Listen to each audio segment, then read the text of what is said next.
Bem-vindas todas as pessoas ao 7º episódio do podcast Falando às Claras. Hoje temos a honra e a alegria de ter aqui no nosso estúdio a doutora Ana Carolina Jorge, delegada de polícia, que está à frente da Diretoria de Proteção e Combate à Violência da Secretaria Especial de Políticas para as Mulheres daqui do nosso estado de Sergipe.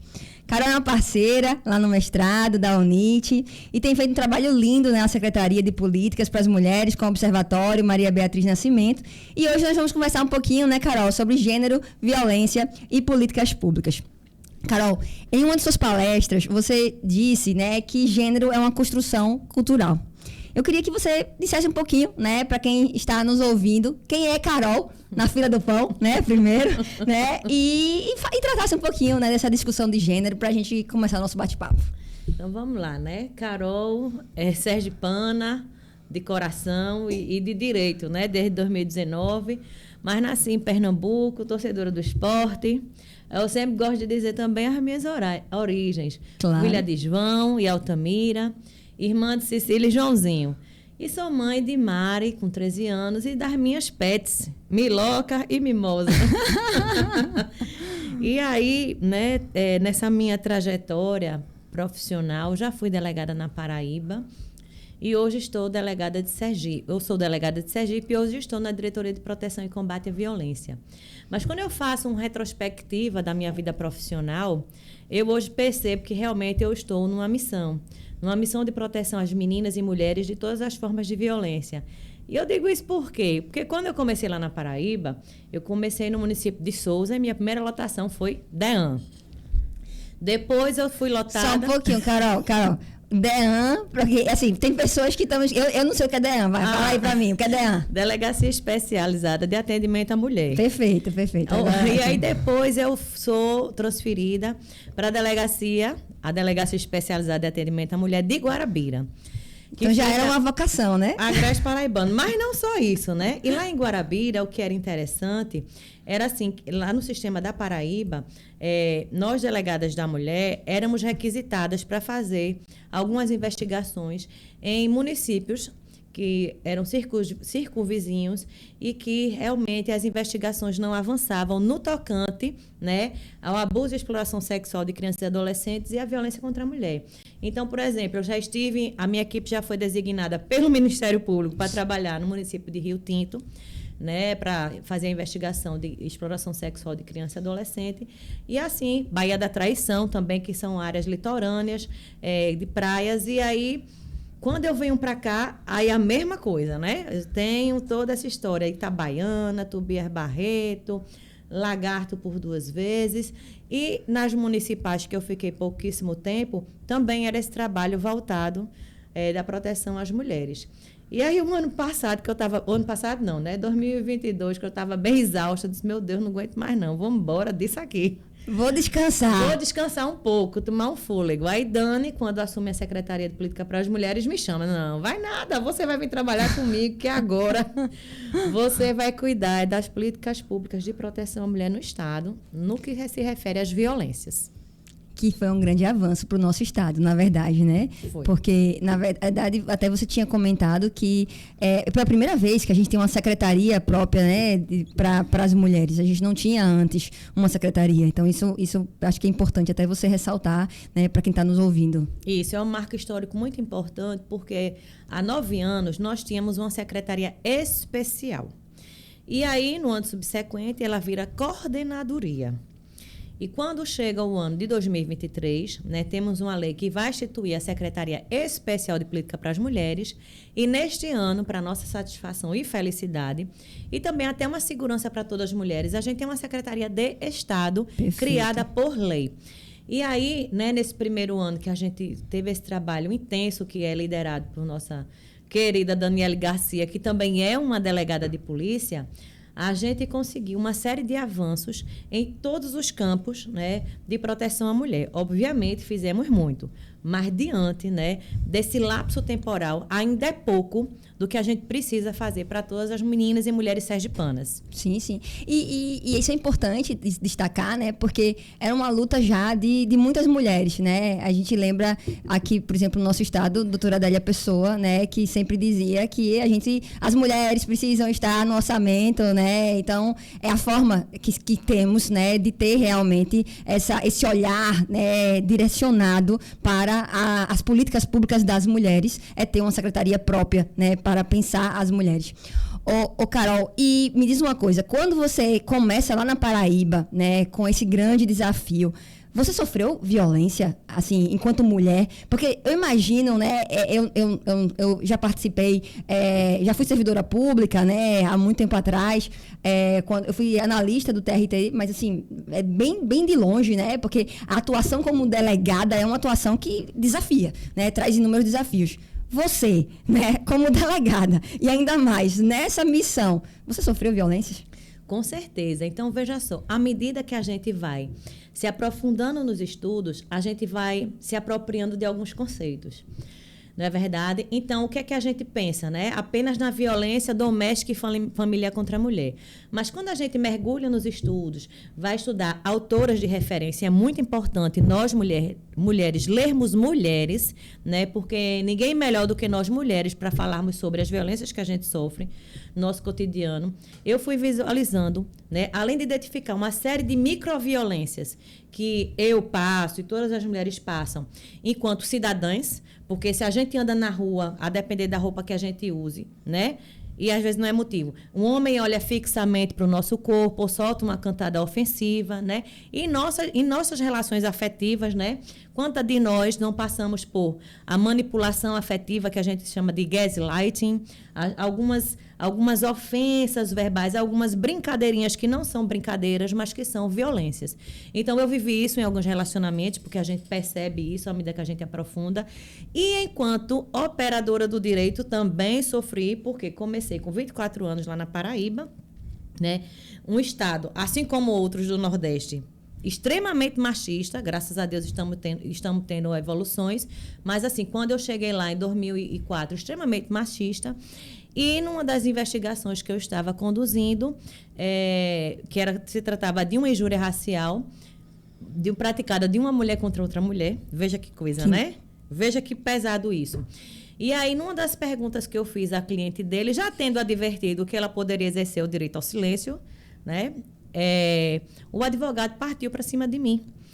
E aí foi quando, na época, a gente trabalhava com máquina de datilografar, eu subi numa mesa, peguei a máquina e disse: bora, venha que eu vou jogar a máquina em você. E ele disse: eu tô brincando. Eu digo: também tô brincando. Quer continuar a brincadeira? E ele: doutora, me desculpe, mas veja, né? É verdade. Os homens, normalmente, quando eles praticam uma violência e uma mulher reage a essa violência, uma das primeiras coisas que eles falam é que foi uma brincadeirinha. Quantas mulheres já não ouviram isso, né? Isso. E assim, enquanto mulher também, enquanto mãe, né, tenho sofrido, sim, uma violência institucional, né? Eu fui buscar apoio no sistema de justiça, onde eu deveria ser acolhida, e fui revitimizada, estou sendo revitimizada. Mas não é o momento da gente conversar sobre isso agora, esse é um outro momento, né? Estou digerindo este momento para tomar outras providências. E aí, né, esse desafio, né, de falar para mulheres, de dizerem a elas que continuem acreditando na justiça, porque temos, sim, profissionais extremamente competentes, comprometidos e que compreendem a importância, né, do acolhimento e dessa proteção integral que está para nós mulheres assegurado em tratados e convenções internacionais de que a República Federativa é signatária, e a gente traz a Convenção de Belém do Pará, a Convenção da CEDAW, que ela vai tratar de sobre a eliminação de todas as formas de discriminação contra as mulheres. Temos a Maria da Penha, que foi criada nessa base, e também no artigo 226, parágrafo 8º da Constituição, que diz o seguinte, né, que cada uma das pessoas que compõem o núcleo familiar, elas merecem proteção quando elas estão sofrendo uma violência. E aí, quando a gente vai ver através dos estudos, das pesquisas, quem são essas pessoas que sofrem mais violências? Mulheres, crianças e idosos. E nós, mulheres, sofremos nessas violências corriqueiras desde a hora que a gente nasce, porque é muito corriqueiro a gente ver crianças, bebezinhos sendo abusados sexualmente, até a nossa senilidade, que é justamente onde está incidindo mais a violência patrimonial e psicológica, porque essas mulheres, essas idosas, se elas não colaboram, né, se elas não dão a contraprestação financeira aos seus familiares, elas vão sofrer violências, elas vão ser internadas em asilos e serem esquecidas e vão cair no ostracismo. Então, são esses desafios que a gente tem aí à frente para desconstruir realmente essa nossa realidade que está muito calcada, muito estruturada em diversos tipos de violências, né? No patriarcado, no machismo, no sexismo e todos os outros ismos. É verdade, é verdade. E essa questão, Carol, da violência institucional que você tratou, ela é muito grave, ela é muito séria e muitas vezes, assim, pouco falada, né? Porque, assim, a gente passa, por exemplo, nós que estamos no mundo jurídico, sofremos muitas violências institucionais muitas vezes desde o período do estágio, né? Então, assim, quantas meninas, né? Quantas que estão ainda iniciando, né? Aí no curso, né? De direito, e aí vão estagiar, às vezes, né? Numa delegacia, vão estagiar com um grande escritório de advocacia, vão estagiar com um magistrado, vão estagiar, sofrem e ficam caladas porque tem medo, né, do que pode acontecer já, né? Porque imagine, se eu já sofro uma violência, né, dentro de uma estrutura muito jovem, né, muito jovem, eu fico pensando, né, o impacto disso na cabeça dessa jovem, né, e o que pode causar e o que pode, né, vir, né, como é que ela vai se livrar, né, daquele contexto, né, e como é que ela vai sair daquela situação. Então, assim, são muitos desafios pra gente pensar, né, e reconstruir e pensar as políticas, né, e pensar alternativas, né, para essas questões, que são questões graves, que são questões sérias e que chegam até nós, principalmente, né, porque, por exemplo, eu que sou professora, né, você que está lá na Secretaria, né, de Política para as Mulheres, então a gente vai escutar, né, os relatos, a gente sabe que existe, mas, assim, muitas vezes a gente precisa pensar, né, porque são 4 elementos, né, você pode até falar, né, para mim sobre isso, né, porque a mulher, tem mulheres que vão chegar para você e vai dizer, não, mas eu não quero que a senhora, por exemplo, se for um caso de violência na casa da Maria da Penha, né, não quero que prenda meu marido, né, eu quero só que converse com ele, né, então vamos falar um pouquinho sobre essas questões aí, que para mim é complexo, né, muito complexo, mas assim, só a gente retomando um pouquinho sobre a violência institucional, que é muito importante a gente falar sobre isso, porque é um tabu. É um tabu porque ela acontece, né? Eu pratico, todo mundo pratica essa violência institucional, porque a nossa formação, ela é muito bélica, ela é muito litigiosa, né? Então, eu passei por 2 academias de polícia, veja só. A primeira aula que eu tive no curso de formação em 2003 sobre direitos humanos, a professora dizia, né? Isso aqui é besteira, é porque a gente tem que ensinar vocês, né? Isso em 2003. Deus. Aí, quando eu já passo por aqui, por Sergipe, eu já vejo uma mudança, né? E, enquanto delegada de polícia, né, participei de alguns cursos que foram oferecidos para justamente a gente compreender que os direitos humanos não é coisa de bandido. Direitos humanos, ele é para todas as pessoas. Isso. Né? E alguns segmentos, eles sofrem maiores violações. E aí, quando a gente, né, traz essas práticas violentas incorporadas no nosso cotidiano, né, enquanto servidores públicos, muitas vezes a gente pratica essa violência e não percebe que está praticando. Mas o que é mais importante disso tudo? Uma vez que a gente entende que está praticando essa violência, a gente precisa desconstruir essa prática. Perfeito. E a gente só desconstrói, né, participando de capacitações continuadas, Perfeito. Fazendo estudos, trabalhando em cima de protocolos, que eu sempre costumo dizer, o protocolo é o nosso guia, a nossa referência. Então, por exemplo, um policial, se ele for manusear uma arma de fogo, principalmente no estande de tiro, onde ele vai estar com outros colegas, ele tem sim que seguir um protocolo de manuseio, ele tem sim que saber como vai segurar uma arma, em que momento ele vai segurar, porque pode acontecer um disparo acidental e ocorrer um fogo amigo. Tivemos o exemplo do protocolo da Covid, né, em que sim, toda a rede de saúde construiu um protocolo, né, e as pessoas que chegavam com determinados sintomas, né, se fossem mais leves, iam para casa, sim, e se fossem mais graves, elas ficariam internadas no hospital. E aí a medicação também. A medicação seria uma medicação mais simples ou uma medicação mais elaborada. Muitas vezes, muitas pessoas ficaram internadas na UTI em razão da gravidade do seu estado de saúde.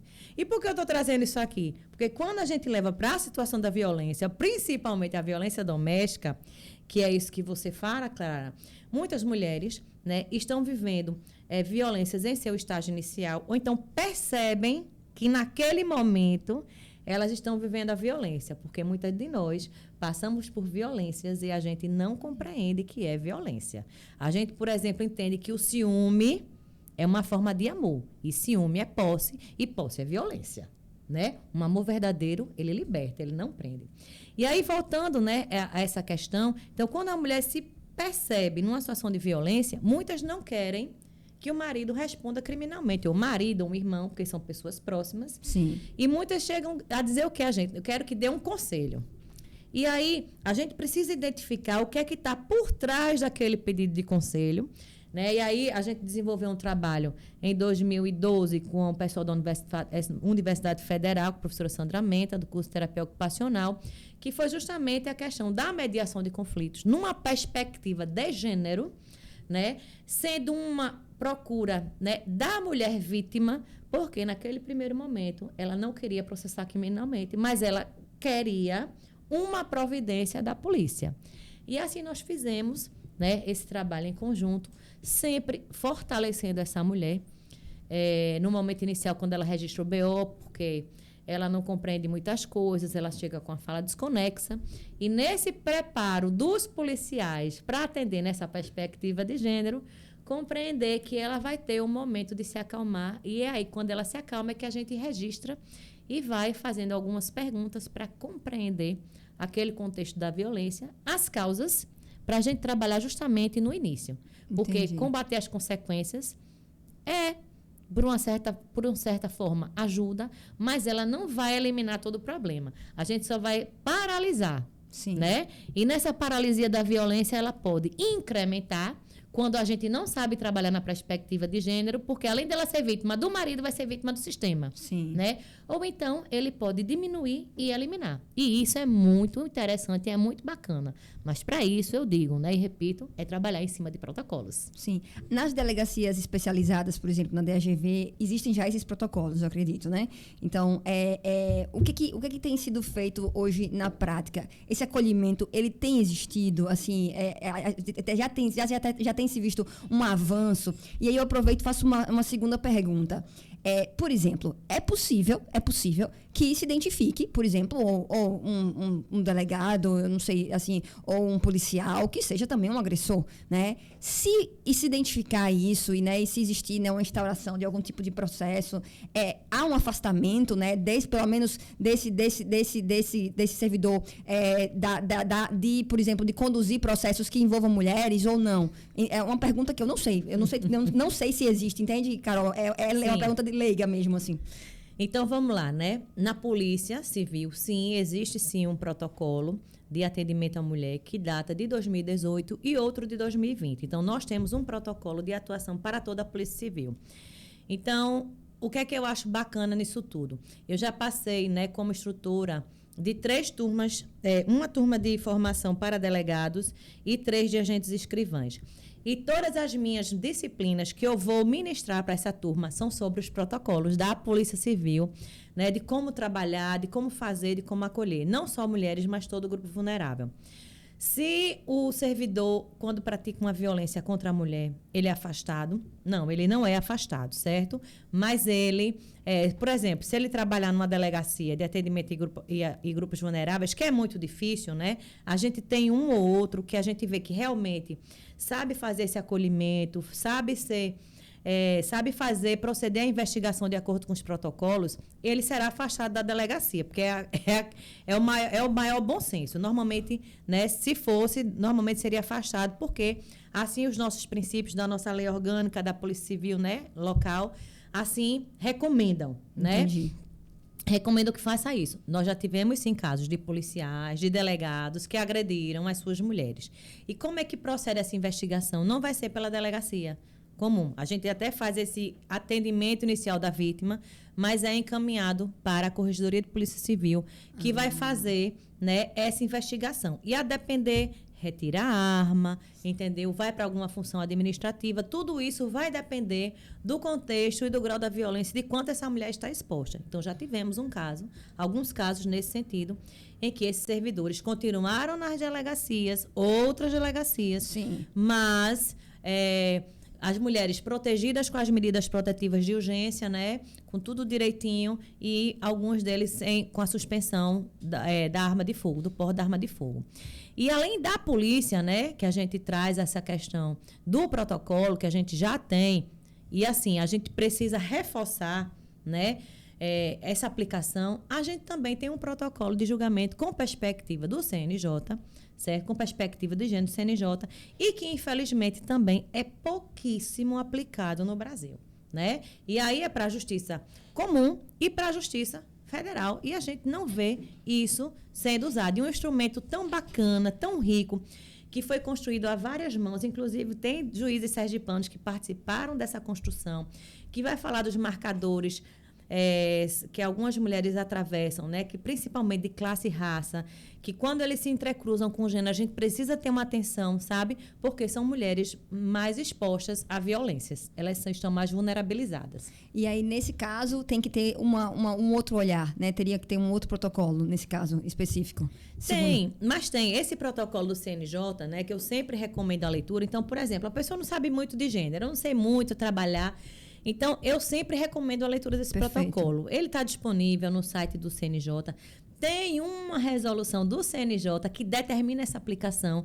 E me parece ser letra morta, porque a gente não vê. Né? Numa demanda que eu apresentei, né, em nenhum momento está sendo citada a questão do protocolo com perspectiva de gênero. É um processo recheado de estereótipos, né, que em razão da formação, da nossa formação, isso aí eu estou dizendo do sistema de justiça como um todo, polícia, Ministério Público, Judiciário, Defensoria, ainda é muito arraigada no machismo, né? Eu mesma identifico algumas práticas machistas em mim, que eu só identifiquei depois que eu aprofundei meus estudos. Eu digo, isso aqui que eu estou fazendo é machismo. Isso aqui, eu tenho que me ligar, sabe? Uhum. Então, é importante a gente fazer essa virada de chave e a gente começar a se aprofundar nesses estudos, porque não basta só empatia. Empatia é super importante, mas não adianta ter empatia se você não tem o conhecimento, porque na hora de aplicar o direito e de dizer o direito, você não vai saber como fazer e o que fazer e como fundamentar a sua prática. E aí, na Secretaria de Segurança Pública, por exemplo, vocês têm tido formações continuadas, Carol? Como é que vocês trabalham efetivamente em relação às formações continuadas? E eu sei que você conduziu por muito tempo também a questão, né, em termos de políticas públicas, dos grupos reflexivos, né, para os autores de violência doméstica, que também é uma prática muito importante, né, e muito interessante, que hoje vem sendo conduzido por doutora Verônica, né, Lazar. Como é que está essa questão aqui, né, também? Queria que você comentasse um pouquinho. Então, vamos lá. Foi um grande desafio. Por quê? A gente viu a Lei Maria da Penha nascer em 2006 e eu tive a oportunidade de trabalhar antes da Maria da Penha e depois da Maria da Penha. Então, a gente vê aí um avanço significativo. E aí, infelizmente, existem alguns artigos que são letra morta. Né? E eu sou uma pessoa que gosta de efetivar leis. Adoro efetivar leis. Eu acho que lei é para ser usada, para a gente ter uma interpretação, principalmente na questão dos grupos vulneráveis, que a gente reconheça essa situação peculiar dessas pessoas, né? E que a gente dê a máxima efetividade. Então, eu já cheguei a atender, por exemplo, lá em Lagarto, num ano, acho que foi em 2011, 3 vezes a mesma família, em situação de violência doméstica. Então, veja, reprimir é importante? É, super importante. Mas e as causas da violência? Porque aquela família chegou 3 vezes na minha delegacia no mesmo ano. Tem alguma coisa errada. E quando as mulheres chegavam para mim e diziam, dê um conselho, dê um conselho, dê um conselho, na verdade, o que elas estão me pedindo, né? Que elas estavam pedindo lá para a delegacia, para a polícia.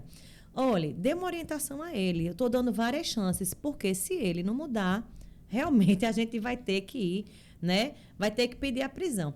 E assim foi feito. E aí, na época, a professora Sandra Menta, que era do curso de terapia ocupacional, ela estava chegando, acho que era para o doutorado dela, não sei se era mestrado ou doutorado.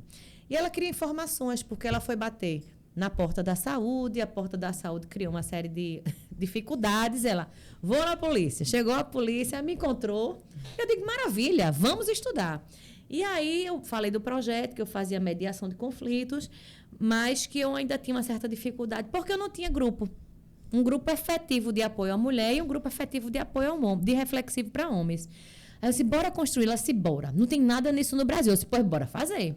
E fomos estudar, ela foi pesquisar, né, quais os homens que poderiam participar, porque, por exemplo, um homem dependente de álcool e droga, né, ele provavelmente terá a sua autodeterminação comprometida e, muitas vezes, ele não vai compreender o que está sendo tratado, as temáticas, para poder mudar, né, o seu comportamento e ser uma pessoa, né, que não pratique tantas violências no seu cotidiano. Enfim, e aí o que a gente fazia? Ela criou tanto o grupo reflexivo para homens com as temáticas e também criou um grupo de apoio às mulheres. E aí o que foi o pulo do gato desse trabalho? É que para o casal passar pela mediação de conflitos, o pré-requisito eram os dois passarem por grupos. Legal. A mulher é o grupo de apoio, por quê? Ela tem que passar pelo grupo de apoio para ela compreender que ela estava em situações de violência há muito tempo. Perfeito. Né? Que ali foi a gota d'água para ela, mas que ela estava em situações de violência, né? E que muitas vezes elas passam por ciclos de violência e aí elas querem desistir. E quando elas querem desistir, outras mulheres, né, que já se libertaram do ciclo, elas empoderavam com a informação, estimulando a não desistir. Perfeito. Porque enquanto prosseguisse, ele tivesse que participar do grupo, né, ela teria aquele momento de paz.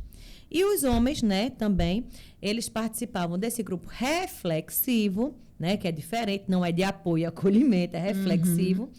E nesse grupo reflexivo, se fossem identificadas algumas demandas e necessidades daquele homem, a gente faria o encaminhamento através da rede. Então, muitas vezes, falta de emprego, dependência de álcool e droga. Então, a gente vai fazer aqueles encaminhamentos. Então, uma vez identificada a dependência de álcool e droga, ele ia passar pelo tratamento no CAPS ou CAPS-AD, a depender, e aí, quando ele estivesse melhor, ele retornava ao grupo reflexivo. Então, foi muito bacana. E aí, depois desse grupo, a gente não teve registro de feminicídio consumado, no caso, feminicídio íntimo, Sim. Né? Que é o que a gente consegue visualizar. Porque o feminicídio, em razão do gênero, né, contra as mulheres em geral, ele é muito mais de difícil percepção. Perfeito. E aí, quando a gente traz esse ano a doutora Eugênia, Sim. que é a nossa referência, a delegada Eugênia Vila, que é a nossa referência aqui, nos traz uma série de violências que a gente não enxerga, que acontecem no feminicídio, né? Ela fala que o feminicídio tem uma linguagem própria, né? Ela fala do alfabeto da violência e que se a gente não consegue decodificar e interpretar aqueles sinais, a gente certamente vai passar despercebido. E aí, ao invés, né, de a gente ter feminicídios, teremos homicídios, e aí políticas públicas não são efetivadas, não são elaboradas, enfim. Veja, né, como a falta de leitura por parte dos profissionais, ela prejudica. Com né? certeza. Por isso que é importante o letramento de gênero. É. E é muito importante também trazer o homem, né, para o debate e trazer o homem para esse olhar, né, para ter esse olhar de reflexão. Ainda que ele seja, né, o autor da violência, né, ele sendo o autor da violência, ele precisa entender, né, aquele processo e entender o porquê daquilo tudo, né, para que não se repita aquele ato, né, obviamente. E penso que dentro dessa linha, né, Grazi também trouxe essa pesquisa na tese dela, né, e trabalha dentro dessa lógica para uma prevenção realmente, né, de um futuro, de uma outra violência. E é um caminho realmente que me parece necessário para a mudança de estrutura, né? Porque se não há uma compreensão, né, do gênero masculino, né, dos homens, né, principalmente, da importância desse diálogo, desse debate, dessa política, e também, né, dessa forma, né, de prevenção, a gente não vai ter uma transformação, a gente não vai conseguir, na verdade, combater, né, não vai ter efetividade desse direito das mulheres. Então, acho que realmente o que você traz é extremamente relevante e é uma luta também, né, da doutora Verônica, que está aí também construindo, né, e trazendo, porque precisa pautar, né, precisa trazer esse olhar, né, e é um olhar, e assim, é difícil, porque, como você disse, nós, como mulheres, praticamos violência, né, então precisamos também ter também essa consciência, né, e esse olhar empático para essas relações, mas também, né, trazer uma criticidade, né, para esse letramento de gênero tão necessário, né, aqui no Brasil, que está longe, né, de construção, mas que só se desenvolve com isso, né, com a educação, com as leituras e com esse processo formativo, né, que vem sendo desenvolvido, com as pesquisas, etc, etc, etc. Então, acho que isso é importante. Quando a gente trabalha também dentro da perspectiva das violências, a gente pouco fala, né? E a gente desenvolveu, acho que nas últimas 2 semanas, você participou também, a questão dos direitos das vítimas, e que é uma temática extremamente relevante, muito pouco trabalhada, e eu queria que você trabalhasse um pouquinho, né? Falasse um pouquinho, né? Como é essa questão, porque me parece ainda uma grande dificuldade, né? Me parece não, é uma grande dificuldade. Às vezes eu fico me colocando, né, no lugar da vítima, né, da pessoa que sofreu. Eu já tive uma pessoa muito próxima a mim que sofreu uma violência, né, sexual e a gente não teve coragem de seguir adiante, de denunciar, a gente não teve coragem e a dor é grande, a dor é profunda, né, é algo assim que não dá para descrever, né, não dá para descrever, só quem sabe é quem sente, só quem sabe é quem sofre, né, quem está ali dentro daquele ambiente. E o que a gente vê é uma revitimização dentro do próprio seio familiar, dentro da própria família, né? E eu queria que você falasse um pouquinho, né, o porquê que a gente não avança, né, dentro da temática do direito das vítimas. Eu gosto muito sempre de quando eu vou estudar alguma lei, eu vou fazer algum trabalho, eu gosto de voltar um pouco na história, né, na nossa história. E aí a gente vê realmente que o nosso sistema de justiça, o nosso sistema da segurança pública, ela foi muito abusiva com os investigados, com os autores do fato, com os ofensores. Reconhecemos, mudamos a estrutura da nossa Constituição e trouxemos uma série, né, de direitos e garantias para essas pessoas. Só que a gente esqueceu também o outro lado, que são as vítimas. E como bem falou aquela promotora, eu esqueci o nome dela, que estava lá no seminário, né? A questão também da evolução do direito de punir, que começou com as vítimas, e aí foi evoluindo, o Estado chamou para si. E quando o Estado chamou para si, o que é que ele diz? Olha, eu vou cuidar do teu problema. E é o que é que a gente está vendo? A gente teve um avanço significativo na proteção do direito das pessoas que são investigadas, que são indiciadas, que se tornam réus, que são condenados. Ótimo, isso é super importante. Mas a gente esqueceu de tratar, né, de cuidar dessas vítimas. E aí, quando a gente vai ver na parte da violência de gênero, que é onde que é a minha especialidade, o que é que a gente vê? O peso dos estereótipos que recaem nessas mulheres. Então, as mulheres são vingativas, elas são loucas, elas são alienadoras, elas não se conformam com o fim do relacionamento, é aquela história toda que a gente não mais aguenta ouvir. Infelizmente, isso é muito recepcionado. É muito recepcionado porque quem é que está integrando, na nossa maioria, esse sistema? Tanto da segurança pública quanto da justiça. São homens. Posso lhe dizer que na Polícia Civil, o nosso efetivo de mulheres é em torno de 30%. Oxe. Imagine dos homens, ou imagine das mulheres no Poder Judiciário, no Ministério Público, pouquíssimo, né? Então, se nós mulheres já temos pouco letramento de gênero, imagine os homens. Então, é muito forte. E aí a gente vê uma série de violações acontecendo. A gente tem aí tratados e convenções internacionais que a República Federativa é signatária e simplesmente elas não são aplicadas. E olhe que elas têm o status constitucional e não são aplicadas. E aí eu estou lendo um livro bem bacana, eu comecei a leitura ontem, né, que da promotora de justiça, Érica Canuto. Livro fininho, recomendo, já comecei a leitura, já gostei. Que são paradigmas de acesso à justiça, paradigmas de acesso à justiça integral, né, para as mulheres vítimas de violência de gênero. Então, para todos os tipos de violência. Sim. E aí, o que é que ela fala? Ela fala muito do que eu também falo, né? A questão da aplicação né, desses tratados e convenções, de uma formação continuada, né, dessa escuta qualificada, enfim. E quando essas mulheres vão buscar o sistema de justiça, nada disso acontece. E aí, por que a gente tem uma subnotificação tão grande no caso da violência sexual, da violência contra a mulher? Porque elas simplesmente não são acolhidas pelo sistema de justiça. E quando elas resolvem falar, como foi um caso recente que nós tivemos aqui, né, envolvendo uma advogada e um advogado, né, qual foi a primeira coisa que se falou? Ela não deveria ter subido, né? Então, ela estava procurando. Não, ela resolveu falar porque ela queria engajar a rede social dela. Então, sempre procurando uma justificativa para desqualificar essa narrativa da mulher que sofre a violência. Né? Então, realmente, o sistema que está posto, ele desencoraja. Desencoraja e também promete que vai fazer e não faz. Ao contrário, revitimiza. E aí, revitimiza, e isso também reverbera na família. Né? Então, quantas mulheres vão denunciar uma violência doméstica? Né? E quantas mulheres já não ouviram de outras gerações? A nossa ainda escuta, mas é bem menos do que antigamente. Aguente, minha filha. Ele é assim mesmo, né? Ele é assim mesmo, ele está pagando as contas de casa. Se você denunciar, como é que ele vai ficar? Ou então essa mulher denuncia, aí a sogra vai parar no hospital. Tá vendo? Você denunciou, a culpa é sua, porque ela está doente.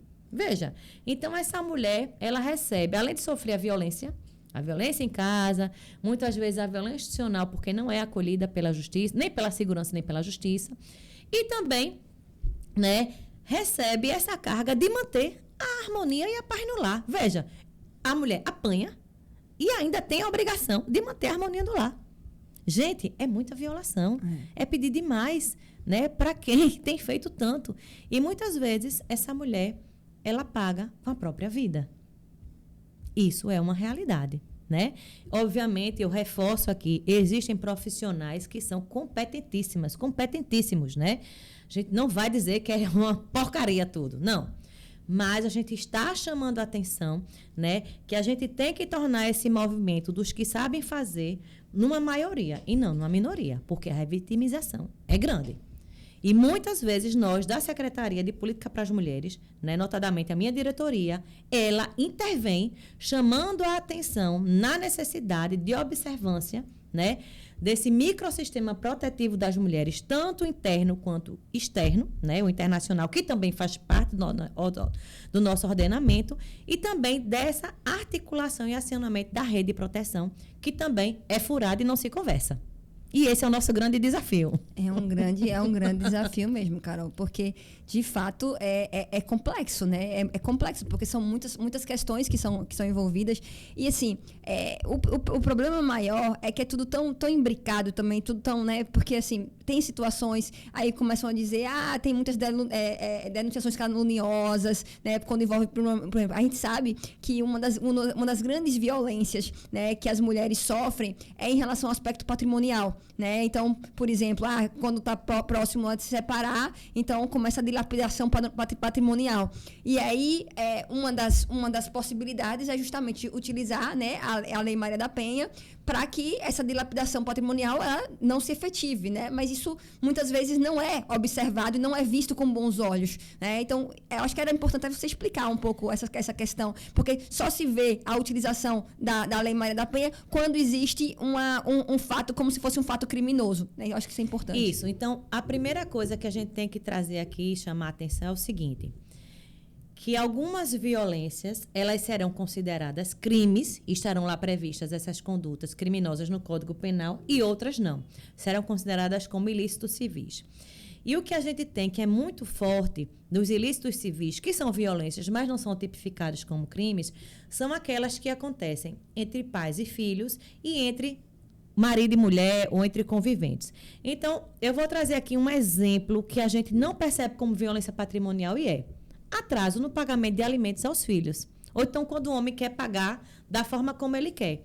Então, veja, quando há esse atraso, ou quando a pessoa paga quando quer, há uma violência patrimonial contra os filhos. Por quê? Porque aquela mãe vai ter que deslocar, né, o dinheiro dela para poder pagar, para não pagar uma multa, ou então às vezes atrasa. E essa questão da multa vai ficar com quem? Para a mãe. A questão de comprar as coisas, alimentos, vestuário, isso vai ter um impacto. Na questão do casamento, né? O que é que acontece? Justamente você disse, perto da separação, de sacramentar o divórcio, ou então, quando o homem já está sentindo que vai ter o divórcio, não registra, né? Ou então registra o bem em nome de outra pessoa, para poder esse bem não cair na divisão, né, para o casal. E aí sai vendendo tudo. E aí o que é possível? Isso é uma violência. Que a gente vê o caso agora de Samara Filippo, muito recente, né, que está aí pegando fogo. E aí o que é que pode ser feito? Pode-se pedir uma medida protetiva de urgência, né? É uma violência? É crime? Não, porque a gente tem no artigo 181 do Código Penal as escusas, né, que a pessoa não vai responder criminalmente, é isento de pena. Sim. Né? E aí não vai ser aplicado, mas é uma violência que a pessoa pode sim pedir medida protetiva de urgência. Não é obrigado a registrar o boletim de ocorrência. O boletim de ocorrência só é obrigatório quando é na polícia, porque é a forma que a gente tem, né, oficial de deflagrar uma investigação. E pode pedir uma medida protetiva de urgência no Ministério Público, na Defensoria, através do advogado, e pedir realmente, né, a questão dessa devolução de bens, né, restituição de valores.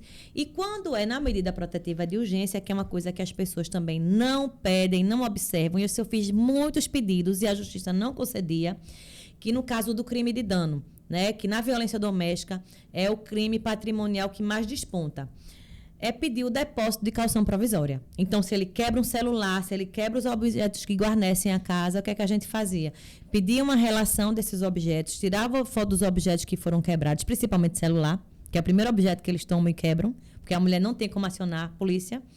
A gente pega, junta um orçamento e pede um depósito de caução provisória. Vou lhe dizer que nenhum juiz concedeu quando eu representei, ou seja, o sistema copia e cola. Meus colegas pouco fazem esse pedido, e não é só em Sergipe. Isso é no Brasil. Já participei de vários eventos online, né, falando da importância de se representar pelo depósito de caução provisória, porque vai ser uma garantia de ressarcir a mulher. E isso é pouco aplicado e é pouco deferido pela Justiça. Isso é muito sério, né? Porque a gente sabe... Eu não tomei ainda, Carol, pega aqui a minha, porque eu tô tomando chá. Isso é muito sério, Carol, porque a gente tem casos em que o agressor destrói a casa toda, né? Isso. E tem fotos disso. Isso é muito comum. Isso. Num momento de agressão, ele não apenas não bate, né, na mulher, ele destrói a casa toda, ele consegue destruir a casa toda. Né? Principalmente tem casos, obviamente, que envolvem alcoolismo, né? Isso. Então, assim, tem situações que são muito graves, né, realmente. Então, essa seria uma medida que seria eficaz se aplicada. Então, precisamos realmente, né, lutar pela aplicabilidade. Uma coisa que me chamou a atenção, eu não sei se já existe isso, né? Ou se a Secretaria podia lutar e pensar nessa questão, em relação à escuta especializada. Eu sei que a gente defende, a gente trabalha lá no mestrado, a gente criou até um projeto junto com a doutora Lilian, né, também a doutora Thalita, que está lá no Ministério Público, para criança e adolescente, para escuta especializada, aí defender, por exemplo, que seja feita uma única escuta, com câmera, né, com assistente e tal, para que seja apenas uma escuta. Tem algo nesse sentido em relação à mulher? Né? Já se pensa que seja apenas em um ambiente, que seja feita apenas uma escuta? Porque seria tão importante, né, Carol? Eu fiquei pensando assim, poxa, eu fico pensando, você ter que contar e recontar aquele fato, pelo menos, sei lá, quantas vezes a mulher conta? Eu não sei na prática. Porque eu não sou, pois é, porque eu não sei porque na prática, mas assim... Veja, nós temos essa lei que é muito bacana. Então, a gente tem a Lei Maria da Penha de 2006, que em seus princípios já traz a questão, e que tem artigo próprio, que fala da não revitimização da mulher, Isso. fazendo inquirições sucessivas e desnecessárias que façam reviver a dor. 2006. 2017, sai a lei do depoimento especial ou da escuta especializada, conforme queiram chamar, né, que já autoriza o delegado de polícia a fazer o depoimento especial em delegacia, ou então o Poder Judiciário em delegacia. Contudo, né, já era praxe, pelo menos na minha delegacia, eu já fazia antes dessa lei, pedir uma antecipação de prova.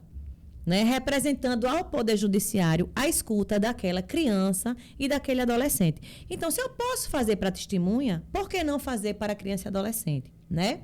Então, já fazia isso. 2019, né, a gente tem a alteração da Lei de Abuso de Autoridade. 2021, cria-se um tipo específico, artigo 15A, falando de quê? Da violência institucional, que devemos evitar reinquirições sucessivas, diligências que causem dor e façam com que essa mulher reviva situações de violência.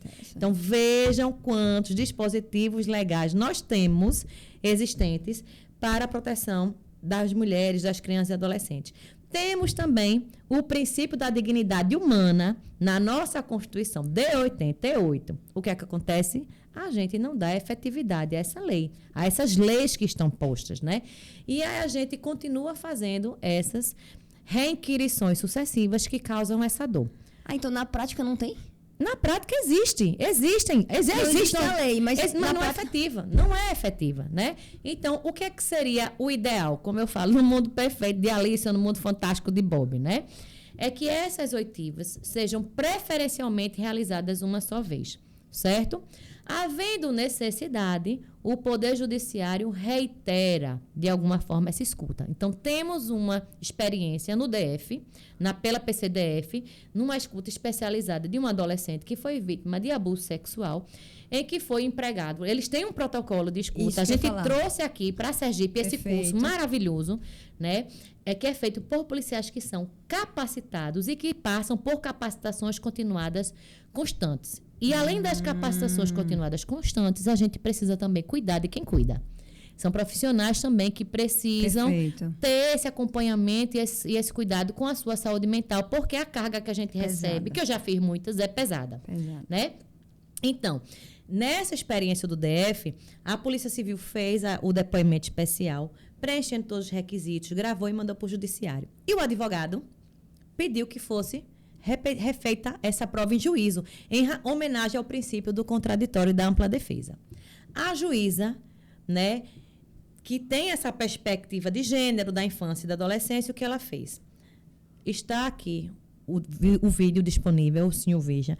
Se o senhor tiver alguma questão, alguma pergunta para fazer, o senhor faça, né? E aí é quando eu vou agendar a audiência. Do que eu tenho aqui para mim, para o MP, porque o MP teve acesso, né? Foram concedidas vistas. E aí, o que é que disse? A gente não tem nada a perguntar. Se o senhor não tiver nada a perguntar, não vamos repetir essa diligência. Se tiver, vamos ter que fazer. Pronto. Mas veja, é fundamentar o ato administrativo. É um direito do investigado, através do advogado, solicitar. Óbvio. A gente não está negando isso. Mas também é direito da vítima não ser revitimizada. Então, a gente pode sim usar essa mesma lógica, né, para crianças e adolescentes, para mulheres, para idosas, mulheres com deficiência, mulheres negras, né, e vítimas em geral. Agora, lógico, né? Não é porque eu sou psicóloga que eu sei fazer. Não é porque eu sou delegada, não é porque eu sou juíza ou promotora. Se eu não tiver letramento em gênero, infância e juventude, eu vou revitimizar. Eu vou. E quantas vezes eu ouvi, porque a psicóloga disse isso, eu vou confiar na psicóloga, certo? Ela tem letramento de gênero? Não, se ela não tem, a gente precisa lembrar que nós, mulheres, também cometemos essa violência, praticamos a misoginia. Somos produto dessa cultura machista. Isso é um fato. Perfeito. E aí é super interessante. Eu trago esse caso sempre, porque eu acho super interessante. E entendo, sim, né, que na hora da escuta de uma mulher, de uma criança, precisa ter toda uma equipe envolvida. Porque serão vários olhares e, se houver a necessidade de outras perguntas, esses profissionais precisarão fazer. Contudo, a nossa realidade não é essa, mas nada impede que a gente faça. Que a gente, nem que a gente comece a ensaiar. A pensar isso, claro. Mas enquanto esse dia não chega, o que é que a gente pode fazer? Na parte da investigação criminal, o que é que eu preciso fazer? Faço tudo aquilo. Encaminho para a rede. Se a rede entender que precisa fazer outras perguntas para fazer outros encaminhamentos que eu, da justiça, não vou saber, que a gente encaminhe, que ela possa até passar por uma nova escuta, mas uma escuta direcionada para aquilo que não foi perguntado, para aquilo que não foi esclarecido, para que a rede também possa fazer esse acolhimento e inserir essa mulher nos serviços da rede de proteção. Então, veja a diferença. Não vai revitimizar, porque você está o quê? Acolhendo e direcionando demandas e necessidades daquela mulher, daquela criança, daquela idosa, enfim. Veja como é diferente. Perfeito. Né? Agora, você ouvir por ouvir? Não. Aí não dá. Não, excelente essa sua percepção, Carol. E também é muito importante, né, pensar na rede, né, de proteção e que todas as pessoas, né, que queiram se somar, né, às instituições, que a gente se ajude. Né? Eu acho que isso é muito, muito relevante. Que a gente, que pelo menos quem queira trabalhar, né, com as questões, né, de direito dos vulneráveis, que uma não crie embaraço para o avanço da outra. Porque já é uma luta muito difícil, né? Já é uma luta, né, que exige muito. Né? Então, assim, eu acho que é um clamor que a gente faz, né, Carol? Assim, nós que estamos na academia, né, você que está lá na secretaria, enfim, né? Então, eu acho que tem que unir esforços, né? Tem que unir esforços. A gente trabalha muito, né, de mãos dadas com o Ministério Público, né, também com o Judiciário. Temos que ter também a OAB em conjunto. Indispensável. Né? Porque é uma instituição relevante, importante, né, para essa luta, para essa pauta, né, que é uma pauta necessária. Né? Então, a gente tem que pensar dentro do aspecto primordial, que é a pessoa, né, humana que está sendo aí, né, a luta é muito maior, né, a causa é muito maior do que todas essas questões, né, que envolvem aí, né, pequenos embates que possam acontecer. Então, é importante que haja um diálogo. Assim, agora, precisa de diálogo, né, porque não se constrói, por exemplo. Eu me lembro porque há muito tempo já que a gente trabalha com a questão da criança e adolescente. Doutora Lilian, minha mãe, né, minha mãe promotora da infância, minha mãe já está aposentada, né? Então, e trabalhava com a questão de criança e adolescente. A gente, mês de maio, né, é o mês, né, contra de combate à violência sexual de criança e adolescente. Então, assim, é impensável, assim, é incompreensível não ter ainda essa escuta especializada, assim, para mim, por exemplo, né, que não sou da área de criminal. Como eu não sou da área de criminal, eu me envolvo mais na parte de tecnologia. Então, assim, para mim, esses avanços, quando não acontecem, me deixam um pouco angustiadas, né? Porque eu digo, não é possível, não foi ainda. Para mim já tinha, para mim o avanço, temos, né, é muito deficiente. E eu posso dizer com conhecimento de causa, o que temos é muito deficiente, com profissionais que ainda estão muito mergulhados em estereótipos de gênero. É impressionante. E isso precisa ser desconstruído urgentemente. E a outra coisa, né, que a gente precisa chamar a atenção, que é muito importante com relação aos profissionais. Quero trabalhar com a temática? Quero. Isso é muito bacana, porque a vontade impulsiona. Mas não adianta só querer trabalhar. Precisa se aprofundar nos estudos. Isso. E o terceiro ponto, que para mim é essencial, o discurso tem que estar alinhado com a prática. Eu estou cansada de ver profissionais que no discurso é uma coisa e na prática é outra. A gente está cheio, não só aqui em Sergipe, mas no Brasil inteiro. E a gente identifica, porque são práticas vazias. Quando a gente vai ouvir as vítimas, sabe, assim, obviamente, algumas dificuldades, a gente vai entender. Pouco pessoal para trabalhar, muitas vezes demora o atendimento. A gente compreende a demora também nas investigações, nos processos, nessa conclusão, porque a demanda é absurda. A demanda é absurda, nós somos cobrados para produzir, né, para ter a quantidade, e aí a qualidade ela acaba sendo prejudicada. Então, temos que fazer essa reflexão, né? Se o que é mais importante é a quantidade ou a qualidade, qual a prestação de serviço que eu estou dando, né, efetiva para as pessoas que passam pela segurança e pela justiça, né, se realmente elas estão tendo a proteção integral. Porque, veja, se no meu município eu só tenho saúde e segurança, e se eu utilizar essas duas áreas, né, eu vou estar fazendo a proteção integral. Mas se eu só uso, por exemplo, somente a segurança, somente a saúde, a proteção vai ser deficiente. E se é deficiente, essa mulher ou essa criança, essa adolescente, essa idosa, ela vai voltar muito mais machucada, né? E aí a gente tem que pensar nisso, né? De realmente unir forças, de quando a gente não tiver a percepção do todo, porque a gente nunca vai ter a percepção do todo, né? A gente ter a humildade de dizer, não sei e quero aprender com você. Isso. Né? Isso é muito importante. Isso. E também, assim, não tá jogando pedra nas pessoas, né, que estão nesse trabalho, que não é fácil, né, da gente saber, assim, qual é a sua dificuldade, onde é que eu posso ajudar, o que é que eu posso fazer para melhorar. Né? Eu vou dizer que eu passei em São Cristóvão trabalhando, eu e um policial, e foi um momento muito difícil na minha vida profissional, porque a minha delegacia revitimizava, porque não tinha servidor suficiente para atender. A gente ficou sobrecarregado e foi o que me fez sair, né, de querer sair desse trabalho, porque além de ser emocionalmente pesado, né, eu preciso de uma estrutura de trabalho. Claro. E eu não tive, né? Não tive. E quando eu procurei o apoio e o socorro, ele não me foi me dado por quem deveria ter sido dado. E eu não estou falando só da segurança pública, não, é dos outros também. O Ministério Público podia ter entrado com a CT, né? Sim, o Judiciário poderia ter cobrado, poderiam ter ocorrido visitas, isso não acontecia, eu oficiava. Quero, por favor, pelo amor de Deus, venham fazer uma visita na minha delegacia. Para entender como está a situação. Para entender como está a situação e cobrar. Isso. Né? Cobrar de um todo. Isso, Né? Então, isso, veja. isso. Então, a gente precisa fazer muita coisa, né? Olhar o outro, entender as dificuldades para que essa rede seja fortalecida e a gente possa efetivamente dar a proteção integral às mulheres, às crianças, adolescentes, idosas, a todas as vítimas em geral. É isso mesmo, é isso mesmo. Mas muito tem sido feito, né? Muito tem sido feito. Tem. E a gente precisa reconhecer, né? O observatório, né?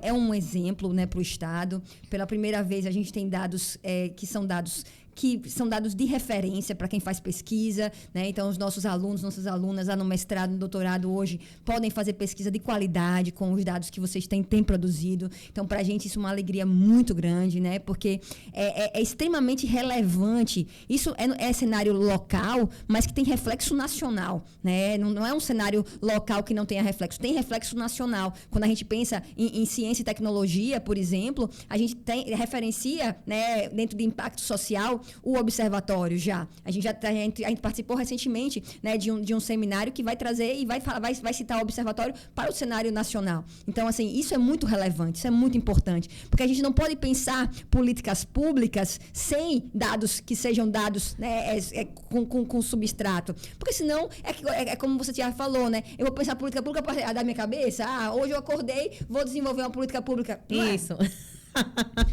Então, e aí, até enquanto gestora, para fazer a tomada de decisões, esses dados são de extrema relevância. Precisamos melhorar? Precisamos, né? Mas aí, qual foi a nossa estratégia? Tratar as violências por blocos, né? Então, quando as violências são tratadas por blocos, a gente só vai ter a variação o quê? Na tipificação, que a gente precisa melhorar.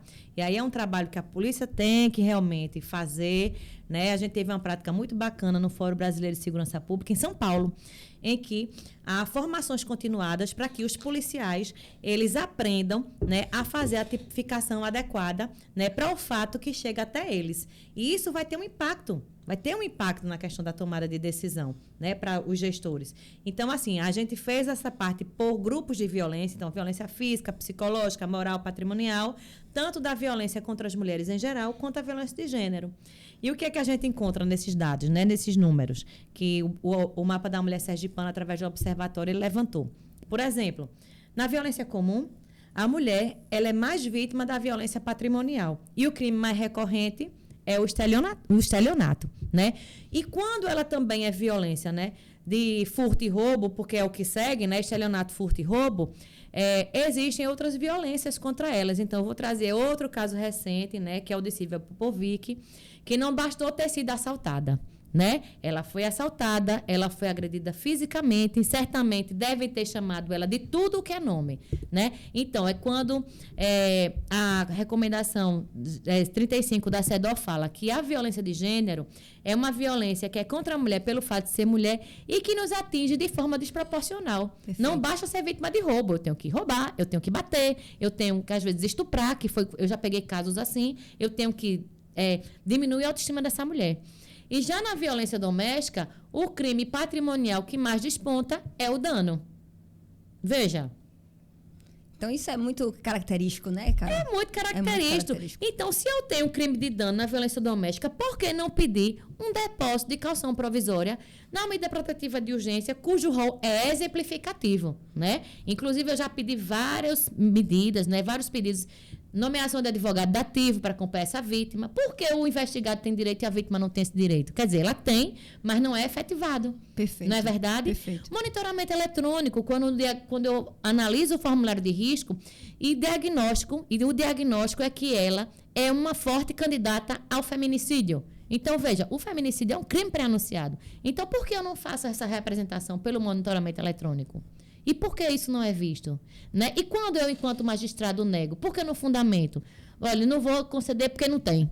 Ou então, porque acho que não é o momento, ou acho que o que tem, né? Isso não acontece. Isso, perfeito. Né? Perfeito. E essas políticas, esses dados também, que vão auxiliar nas políticas, também vão ser extremamente importantes. Por exemplo, quando você fala nessa questão do estelionato, acontece também muito, né, dentro das tecnologias, né, que hoje existentes. Então, crimes contra o patrimônio acontece também em relação àquelas ligações. Quantas mulheres caem? Muito mais do que os homens. E o linkzinho idosas, azul, né? Exatamente. Idosas, né, que caem.